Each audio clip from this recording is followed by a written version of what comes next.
मैं खाना नहीं बनाऊंगी।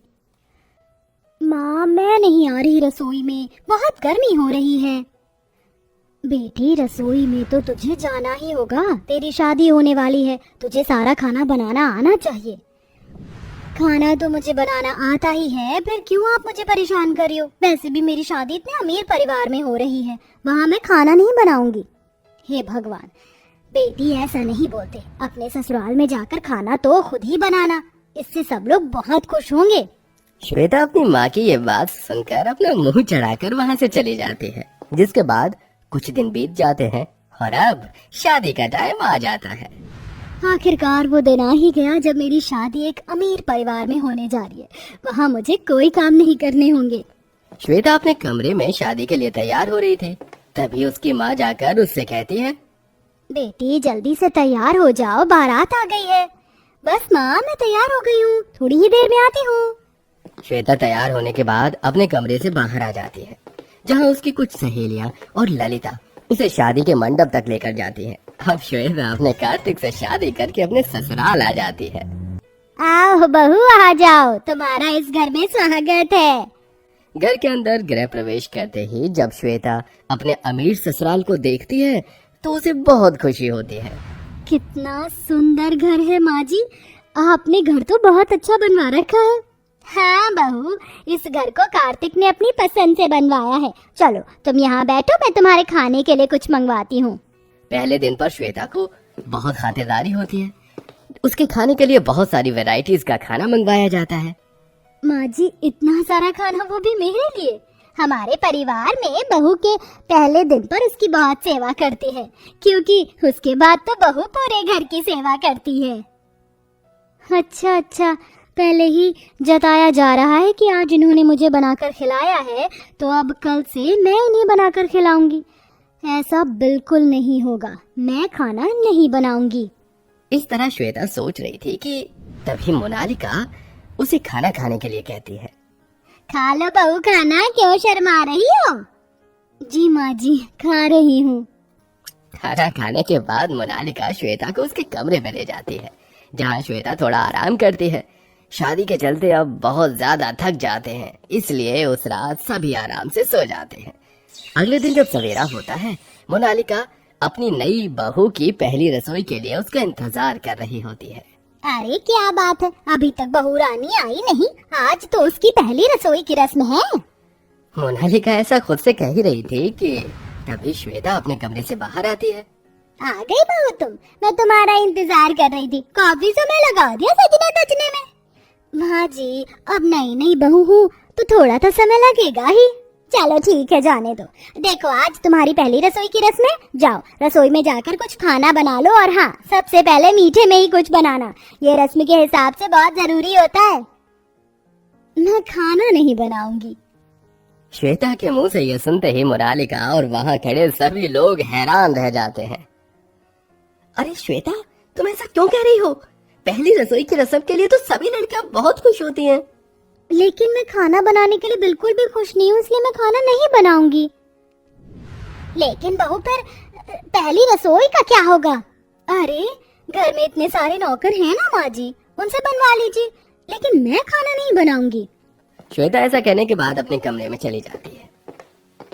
माँ, कोई बात नहीं, शायद वो बहुत ज्यादा थकी हुई है, इसीलिए खाना नहीं बनाना चाहती होगी। अच्छा चलिए, मैं ऑफिस के लिए निकलता हूँ।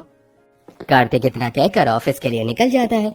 इसके बाद मोनालिका अपने घर की शांता से कहकर खाना बनवा लेती है। शांता, एक काम करो, नई बहू रानी के कमरे में उसका खाना भिजवा दो। ठीक है माँ जी, अभी भिजवा देती हूँ। शांता खाना परोस कर श्वेता के कमरे में लेकर जाती है, जिसके बाद वो श्वेता को खाना देती है। बहू रानी, नाश्ता कर लीजिए। खाना देखकर श्वेता बहुत खुश होती है। अरे वाह, अब तो मजा ही आ गया, अब तो बिना मेहनत के ही खाना खाने को मिलेगा। श्वेता को ये कहते हुए शांता सुनती है तो उसे थोड़ा अजीब लगता है, तो वो श्वेता से पूछती है। बहू रानी, बुरा ना मानो तो एक बात पूछ सकती हूँ? हाँ हाँ, पूछो। आप खाना क्यों नहीं बनाना चाहती हो? क्योंकि बचपन में जहाँ मेरी खेलने कूदने की उम्र थी, वहाँ मेरे हाथों में चूल्हा चौका लग गया था, मेरी माँ को पैरालाइज हुआ था और मुझे ही खाना बनाना पड़ता था। मेरी शादी के 2 से 3 साल पहले ही मेरी माँ का इलाज हुआ था और वो ठीक है अब। लेकिन इस दौरान मैं खाना बनाने से बहुत ज्यादा ऊब गई हूँ और अब मैं खाना बिल्कुल नहीं बनाना चाहती। शांता ये सुनकर चुपचाप वहाँ से चली जाती है। इसी तरह अब रोजाना श्वेता को कोई भी खाना बनाने के लिए कहता तो वो सबको एक ही बात कहती, मैं खाना नहीं बनाऊंगी। ओहो, आज तो शांता आई नहीं, उसकी तबीयत खराब है शायद। फिर आज बहू ही अपने हाथों का कुछ बनाकर खिला ही दे, एक बार पूछ ही लेती हूँ। मोनालिका श्वेता के पास जाती है।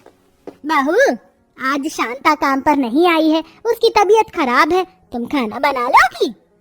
मैं खाना नहीं बनाऊंगी।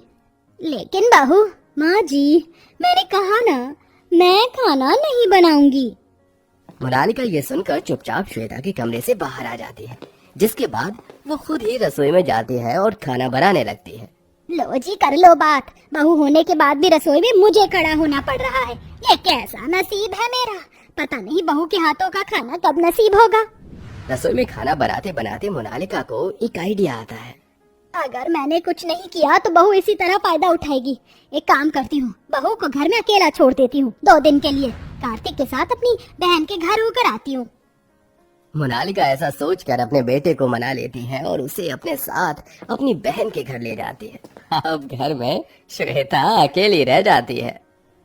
अरे, आज घर में एक भी नौकर नहीं आया, अब खाना कौन बनाएगा? माँ जी भी नहीं है, कार्तिक जी भी माँ जी के साथ ही गए हुए हैं। सुबह का वक्त होता है। श्वेता को भूख लगने लगती है। वो रसोई में जाती है और यहाँ वहाँ देखने लगती है। अरे, बहुत जोर से भूख लग रही है, खाने को भी कुछ नहीं है, अब मैं क्या करूँ? श्वेता को खाने को कुछ नहीं मिलता। वो चुपचाप वापस अपने कमरे में आ जाती है। सुबह से दोपहर हो जाती है, उसे फिर से भूख लगने लगती है। मुझे तो भूख लग रही है, रसोई में जाती हूँ। श्वेता रसोई में जाती है। अब मैं क्या करूँ? खाना तो है ही नहीं, अपने लिए क्या बनाऊँ? श्वेता अपने लिए खाना बनाने की कोशिश करती है, लेकिन खाना तो बनाना बहुत दूर की बात। वो रसोई में गैस जलाना भी भूल चुकी थी। इतने समय से मैंने कुछ बनाया ही नहीं, मैं तो खाना बनाना ही भूल गई। अब क्या बनाऊँ, कैसे बनाऊँ, कुछ समझ नहीं आ रहा। श्वेता दोपहर में फिर से रसोई से वापस अपने कमरे में आ जाती है और सो जाती है। शाम को जब वो उठती है तो उसको बहुत तेज भूख लगती है और फिर से रसोई में वो जाती है। लेकिन हर बार की तरह इस बार भी वो कुछ नहीं बना पाती, जिसके चलते वो भूख के मारे वहीं बेहोश हो जाती है। उसी वक्त कार्तिक और मोनालिका घर लौट आते हैं। अरे बहू बहू बहू, ये क्या? ये तो बेहोश हो गई, जल्दी से इसे डॉक्टर के पास लेकर चलते हैं। मोनालिका अपने बेटे के साथ अपनी बहू को डॉक्टर के पास लेकर जाती है, जहां डॉक्टर उसका चेकअप करते हैं और उसे खाना भी देते हैं। इसी के चलते श्वेता को अपनी गलती का एहसास होता है और वो अपनी सास से कहती है, माँ जी, मुझे माफ कर दो, मैं हमेशा यही कहती रह गई कि मुझे खाना नहीं बनाना, और इसी के चलते मैं खाना बनाना ही भूल गई। अब मुझे इतना भी नहीं आता कि मैं अपने गुजारे लायक भी बना सकूं। आज के बाद मैं ऐसा कभी नहीं कहूंगी। आप मुझे खाना बनाने सिखा दो, मैं फिर से पहले की तरह खाना बनाना चाहती हूँ। हाँ हाँ बहू, बिल्कुल, मैं तुम्हें खाना बनाना सिखाऊंगी।